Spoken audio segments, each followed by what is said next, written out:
복음이 전파될 때에 나타나는 다양한 반응들이 있습니다. 예수님께서 이 천국 복음을 전파할 때에 일어나는 다양한 이 반응에 대하여 네 가지 밭에 대한 비유로 설명해 주셨습니다. 예수님의 비유에는 길가에 떨어진 씨앗, 또 돌밭에 떨어진 씨앗, 가시떨기에 떨어진 씨앗, 또 좋은 땅에 떨어진 그러한 씨앗이라는 것입니다. 먼저 길가에 떨어진 그러한 씨앗은 천국 말씀을 듣고 깨닫지 못하는 그러한 사람을 의미합니다. 돌밭에 떨어진 씨앗은 말씀을 듣고 기쁨으로 이렇게 받았지만 그 속에 뿌리가 없어가지고 환난이나 박해가 일어나는 경우에는 넘어지는 사람을 말합니다. 가시떨기에 떨어진 씨앗은 세상의 염려와 또 재물의 유혹에 말씀이 막혀 결실을 못하는 그러한 사람을 의미하고, 좋은 땅에 뿌려진 씨앗은 말씀을 듣고 깨닫고 또 결실해서 100배, 60배, 30배가 되는 사람이다 라고 비유를 통하여 우리에게 말씀해 주셨습니다. 이렇게 사람들이 복음을 듣고 반응하는 여부는 다양하다는 것입니다. 사람들이 천편일률적으로 복음을 받아들이지 않고 매우 다양하게 반응을 한다는 것입니다. 이러한 반응은 초대교회의 전도자들이 흩어져서 복음을 전할 때도 드러났습니다.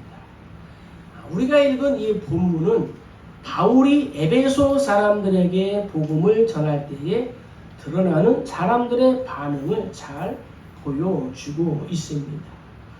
오늘 말씀을 통해서 오늘날에도 그리스도인들이 복음을 전할 때에 여러 가지 상황을 직면하기 때문에 낙심하지 말, 또 주눅들지 말고 때로는 염려하지 말라라고 말씀하십니다. 자, 오늘 본문을 보면 복음에 대하여 여러 반응하는 사람이 있는데, 첫째, 우리 9절을 한번 읽겠습니다. 어떤 사람들은 마음이 굳어 순종하지 않고 무리 앞에서 이 돌을 비방하거늘 바울이 그들을 떠나 제자들을 따로 세우고 두란노 성원에서 날마다 강론하니라. 아멘. 복음의 말씀을 듣고 첫 번째는 비방하는 사람들이 있다라고 성경은 말씀하고 있습니다. 그러니까 오늘날에도 전도하고 말씀을 전하면은 비방하는 사람이 반드시 있다는 것이에요. 바울은 어느 곳에서나 그랬듯이 한 지역을 방문하면 회당에 들어가서 복음을 전했습니다. 이 에베소도 예외가 아니었습니다. 바울은 에베소 회당에 들어가 석 달 동안 하나님의 나라를 전했습니다. 사람들의 복음에 대한 반응은 바울과 그가 전한 이 복음을 비방하는 것이었습니다. 바울의 가르침에도 불구하고 어떠한 사람들은 마음이 굳었어요. 어떠한 사람은 순종하지 않았어요. 어떠한 사람은 무리 앞에서 이 돌을 비방하였다는 거죠. 마음이 굳었다 하는 말은 무엇입니까? 뼈와 같이 단단히 굳은 마음을 말합니다. 유대인들의 마음 상태가 이러했다는 거예요. 두 번째는 순종하지 않았다. 설득되지 않았다는 거예요. 웬만한 사람은 말하고 또 전하면은 설득을 합니다. 또 설득을 당합니다. 그런데 이 사람들은 설득되지 않았다. 불순종했다는 거예요. 그리고 한 걸음 더 나아가서 비방했다. 이 말은 의도적으로 악하게 말했다는 거죠. 의도적으로 나쁜 마음으로 악하게 말했다. 정리하면 이런 거예요. 하나님에 대한 적극적인 불신이고 성령의 뜻을 거스리는 불경스러운 죄악이었습니다. 바울이 유대인의 회당에서 전하는 것은 무엇이었습니까? 하나님의 나라였습니다. 구원의 복음이었습니다. 왜냐하면 예수 그리스도께서 하나님의 나라가 가까이 오게 하셨기 때문입니다. 예수께서 십자가에 죽으심으로 구속의 사역이 성취되었고 하나님의 은혜, 특별히 성령께서 임했습니다. 바울을 통하여 이 에베소 회당에 모였던 사람들이 구원의 기쁜 소식을 들었지만 바울이 더 이상 회당에서 강론, 설교하지 못하게 했다는 거예요. 그리고 심지어 의도적으로 악하게 말하고 비방까지 했다는 것입니다. 마치 바울이 아덴의 이 아레오파고에서 복음을 증거할 때에 사람들이 이 주 예수의 부활을 믿지 않고 희롱했던 것처럼 말입니다. 오늘날도 그리스도인들이 복음을 전할 때에 사람들은 자신이 가지고 있는 알량한 가벼운 지식으로 예수의 죽음과 부활을 믿지 않을 뿐만 아니라 또 전도하는 사람을 광인, 죄송합니다. 아침에 미친 사람처럼 비방하는 자들을 만나게 된다는 거예요.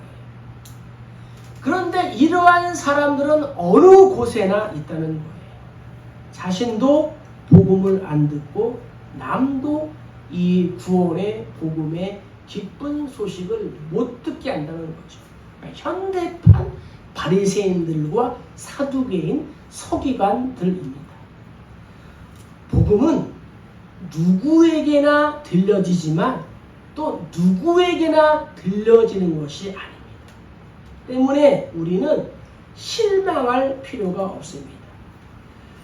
저들이 비난한다고 해서 이 진리가 하나님의 말씀이 거짓으로 변하는 것은 아니기 때문입니다.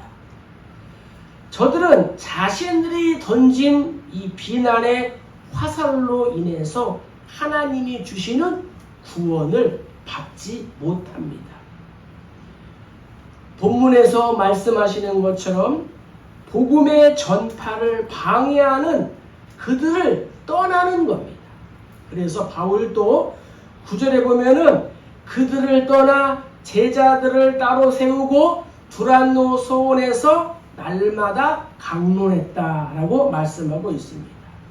예수님도 어느 마을에 가서 복음을 전했는데 그곳에서 배척을 받거나 당하면은 발에 이 먼지를 떨고 돌아서라 이렇게 말씀하셨습니다.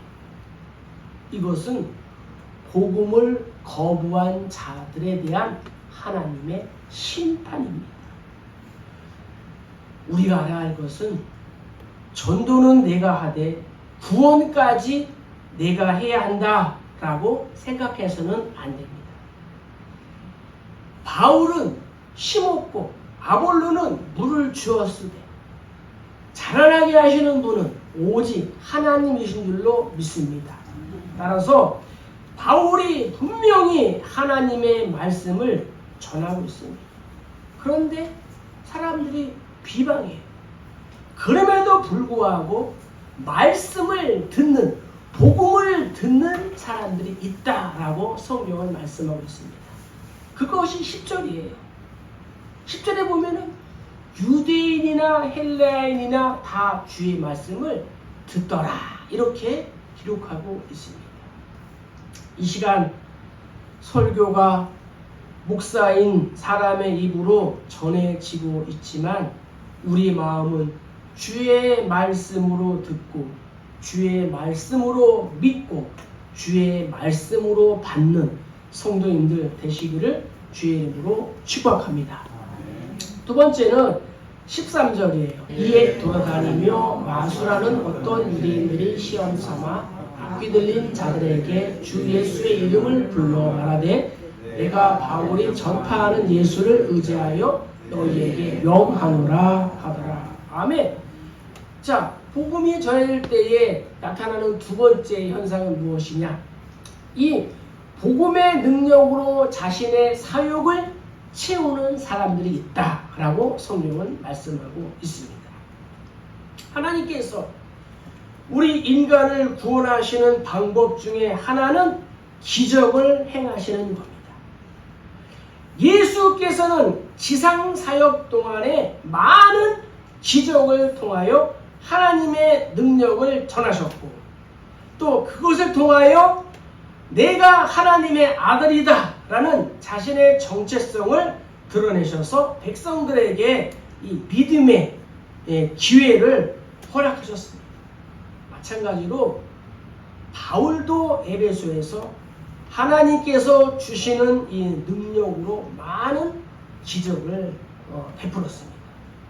11절에 보니까 바울이 손을 얹으면 병든 사람도 낫고, 사람들이 바울의 몸에서 또 손수건이나 이 앞치마를 가져다가 병든 사람에게 얹으면 그 병이 떠나고 악귀도 떠나갔다라고 성경은 말씀하고 있습니다.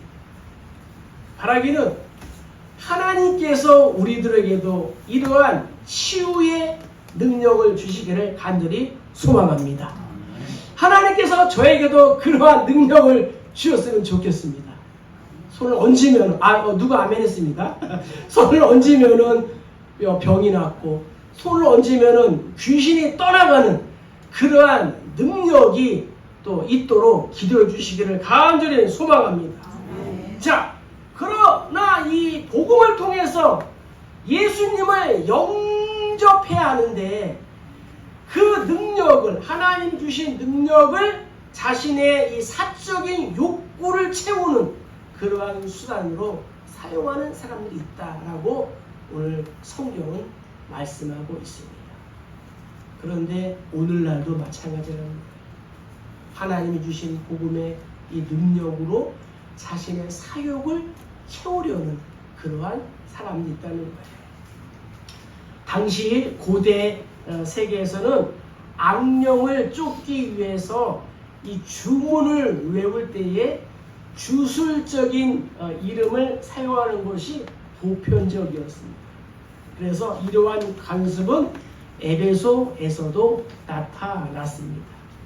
그런데 바울이나 다른 사도들 또는 성도들 외에 비그리스도인들도 귀신을 축출할 때에 이 예수의 이름을 마술적으로 사용했다는 거예요. 자, 그 예가 마가 복음에 등장합니다.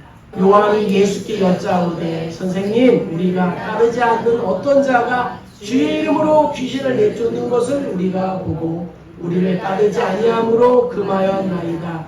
예수께서 이르시되 금하지 말라. 내 이름을 의탁하여 능한 일을 행하고 즉시로 나를 비방할 자가 없느니라. 아멘. 그리고 실제로 프랑스 이 파리에 있는 마술 문서를 보면은 무당들이 예수의 이름을 사용한 신뢰가 있는데 다음과 같이 기록하고 있습니다. 내가 히브리인들의 하나님 예수의 이름으로 내게 엄히 명하노니, 이렇게 기록되어 있다는 거예요. 본문에서도 바울이 예수의 이름으로 기적과 능력을 행하는 것을 목격한 유대인 마술사들도 바울의 행동을 모방해서 예수의 이름을 오늘 성경에 보니까는 시험 삼아, 성경에 그렇게 기록되어 있습니다. 시험 삼아. 그런데 그 시험 삼아라고 써 있는 각 줄을 보면은 밑에 망령되이라고 써 있습니다. 망령되이. 예수의 이름을 시험 삼아 망령되이 자신들의 주술에 이용하고 있다는 거예요. 그 예가 14절에 등장하는 유대의 한 제사장 스게와의 7 아들도 이 일을 행했다라고 성경은 말씀하고 있습니다. 이들은 자신의 마술적 속임수에 사람들이 더 감동을 받고 또 돈을 벌기 위해서 자칭 제사장이라고 일컫는 사람들이었습니다. 자, 그런데 그들은 주 예수의 이름으로 귀신을 내쫓으려고 했지만 오히려 귀신들의 공격을 당했습니다. 그게 15절 16절이에요. 악귀가 대답하여 이르되 내가 예수도 알고 바울도 알거니와 너희는 누구냐 하며 악기 들린 사람이 그들에게 뛰어올라 눌러 이기니 그들이 상하여 벗은 몸으로 그 집에서 도망가는지라. 아멘. 자, 오늘 우리가 읽은 본문 가운데에 재미있는 내용이 있습니다. 그것은 무엇이냐? 마귀가 제대로 한마디 했어요. 사탄 마귀도 제대로 한마디 했다는 거예요. 무슨 말입니까? 내가 예수도 알고 바울도 아는데 너는 누구냐? 결국 자신은 마귀요, 또 자기는 구원을 받지 못하지만 간접적으로 자신이 예수 그리스도를 증거하는 결과가 되었다는 거예요. 어거스틴은 이러한 말을 했습니다. 천사는 직접적으로 하나님께 영광을 돌리고 마귀는 간접적으로 하나님께 영광을 돌린다. 그랬습니다. 딱 맞는 말이에요. 네. 이 마귀가 간접적으로 예수가 하나님의 아들임을 전한 거예요. 이렇게 보면은 가끔가다 이 마귀도 제대로 전도하는 그러한 날이 있습니다. 이렇듯 오늘날에도 하나님의 능력을, 하나님의 이름을 자신의 개인적인 목적을 성취하고자 하는 데에 이용하는 사람들이 있다는 거예요. 그들은 마치 양의 탈을 쓴 이리와 같아서 교회에, 성도들에게 피해를 줍니다. 때문에 성도들은, 그리스도인들은 이러한 사람들을 잘 지혜롭게 분별할 수 있어야 된다는 거예요. 자, 세 번째는 18절입니다. 믿은 사람들이 많이 와서 자복하여 행한 일을 알리며. 아멘. 오늘 성경에 보면은 믿고 온전히 변화되는 사람들도 있다라고 성경은 말씀하고 있습니다. 세상에는 앞서 말씀드린 것처럼 구원의 말씀을 들어도 마음이 굳어 순종하지 않고 또 사람들 앞에서 바울이 전한 도를 비방하는 사람들이 있습니다. 또한 복음의 능력으로 자신들의 사욕을 채우려는 사람들이 있습니다. 그러나 저들과는 달리 구원의 말씀을 듣고 기적을 행하는 장면들을 본 후에 예수를 믿게 된 사람들도 있다라고 성경은 분명하게 말씀하고 있습니다. 그들은 어떻게 했을까요? 자신들이 지금까지 살아오면서 지은 죄를 자복하며 회개했다라고 성경은 말씀하고 있습니다. 자, 자복하다, 이러한 말의 뜻은 이거예요. 밖에서 공개적으로 사람들에게 솔직하게 말하다. 이게 자복하다예요. 바울의 말씀을 듣고 하나님께서 바울을 통하여 행하시는 기적을 보고 예수를 믿고 어떻게 했어요? 자복했다는 거예요. 밖에서 공개적으로 사람들에게 솔직하게 말했다는 거예요. 그러니까 회개는 단순히 입으로만 자신의 이러한 죄를 고백하는 것에 끝나지 않고 행동으로 연결되어야 한다는 것입니다. 그래서 어떻게 했어요? 19절에 보니까는 마술을 행하던 많은 사람이 자신들이 보고 행하던 마술책을 다 모아가지고 와서 모든 사람들 앞에서 불살랐습니다.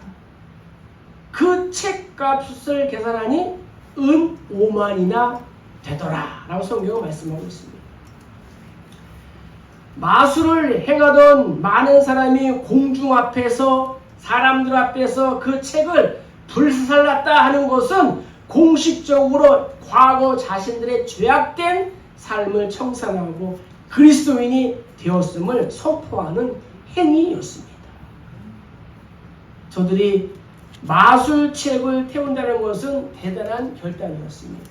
아마도 예수님의 제자들이 배와 그물을 버려두고 예수를 따른 것과도 같았습니다. 왜냐하면 그들이 마술을 행하는 것은 평안하고 안정된 삶을 누리게 해줄 뿐만 아니라 자신들의 삶의 전부였기 때문입니다. 그 마술이 자신들의 삶의 전부였어요. 대를 이어서 먹고 살아가야 할 그러한 방편이었습니다. 따라서 그들이 마술책을 태워버리고 마술 행하는 일을 포기하는 것은 그리 쉬운 일이 결코 아니었습니다. 이렇듯 참된 회개는 그 회개에 합당한 열매를 맺어야 하는 겁니다. 바로는 세례 요한이 이렇게 선포했습니다. 많은 바리새인들과 사두개인들이 세례 베푸는 대로 오는 것을 보고 말했습니다. 독사의 자식들아, 회개에 합당한 열매를 맺으라. 예수님을 영접한 삭개오 역시도 회개에 합당한 열매를 맺었습니다. 그는 예수를 영접한 후에 다음과 같이 말했습니다. 삭개오가 서서 주께 여짜오되 주여 보시옵소서, 내 소유의 절반은 가난한 자들에게 주겠사오며 만일 누구의 것을 속여 빼앗은 일이 있으면 내 갑절이나 갚겠나이다. 이 말씀에 예수님께서 반응하셨습니다. 오늘 구원이 이 집에 이르렀으니 이 사람 삭개오도 아브라함의 자손이다. 세리장으로서 쉽게 부정한 방법으로 재물을 모았던 죄를 회개하고 더 이상 그러한 삶을 살지 않겠노라고 결단했습니다. 이렇게 오늘 본문을 보면은 예수를 영접한 사람들은 회개할 뿐만 아니라 그에 합당한 열매를 맺었다는 것입니다. 결국 오늘의 말씀의 결론은 어떠합니까? 20절에 있습니다. 보니까 이와 같이 주의 말씀이 힘이 있어 흥왕하여 세력을 얻으니라. 할렐루야. 하나님의 말씀이 바르게 선포되는 곳에는 영적 부흥뿐만 아니라 사회적 도덕적인 갱신이 함께 나타납니다. 왜냐하면 하나님의 말씀은 성도의 강력한 무기이며 힘이기 때문입니다. 이 강력한 힘은 사단의 강력한 이 견고한 진을 파하고 사단의 세력을 불복시킵니다. 악한 자들의 거짓과 괴율과 속임의 징조는 반드시 드러나게 됩니다. 참된 진리가 선포될 때에 하나님의 말씀은 더욱 흥왕하며 더욱 힘있게 세력을 확장해 나갈 줄로 믿습니다. 말씀을 정리하겠습니다. 오늘 본문을 통하여 성도인 우리는 때를 얻든지 못 얻든지 주의 복음을 전하는 데 힘써야 한다는 것입니다. 바울은 디모데에게 말했습니다. 너는 말씀을 전파하라. 때를 얻든지 못 얻든지 항상 힘쓰라. 범사의 오래 참음과 가르침으로 경책하며 경계하며 권하라. 이렇게 말했습니다. 온갖 우상과 마술과 쾌락과 탐욕으로 얼룩진 이 에베소에 하나님의 공동체가 큰 세력을 형성하여 힘있게 성장하게 되었다는 사실은 얼마나 커다란 감동과 위안입니까? 나와 교회가 살고 가정과 나라가 사는 비결은 결코 어렵지 않습니다. 에베소 사람들이 말씀을 배우기 위하여 모인 것처럼 배우기 위해 모이기를 힘쓰는 거예요. 배우기 위하여 우리가 시간을 내는 겁니다. 그리고 열심히 배우고 깨달은 그 말씀 위에 우리의 믿음의 집을 아름답게 건축하면 되는 것입니다. 역사적으로 우상을 숭배하고 하나님의 말씀과 멀어지면 쇠약해지고 망합니다. 그것이 이스라엘입니다. 그러나 말씀을 가까이 하면 주의 말씀은 힘이 있고 사람과 세상을 변화시키는 능력이 되는 줄로 믿습니다. 교회가 성경의 진리 위에 서 있지 아니하면 교회가 타락하고 또 사회도 어두워지게 되는 거예요. 그래서 이 교회사들은 이 중세 이 천년을 암흑시대라 이렇게 부르고 있는 것입니다. 오늘날도 마찬가지. 교회가 크던 작던 교파와 교단이 같던 다르던 간에 하나님의 말씀에서 떠나면 타락하게 되고 부패해지게 되는 것입니다. 그러나 말씀에 바르게 서면 변화는 나타나게 되는 줄로 믿습니다. 오직 하나님의 말씀만이 이 모든 일을 가능하게 하는 유일한 능력이 있음을 우리는 기억하셔야 되는 것입니다. 바라기는 우리 교회 모든 성도님들 또 함께 예배하는 모든 성도님들이 하나님 중심 또 말씀 중심 교회 중심의 이 신앙생활로 또 교회가 힘을 얻고 또 교회를 흥황하게 하는 축복의 통로가 되시길 주의 이름으로 간절히 축복합니다.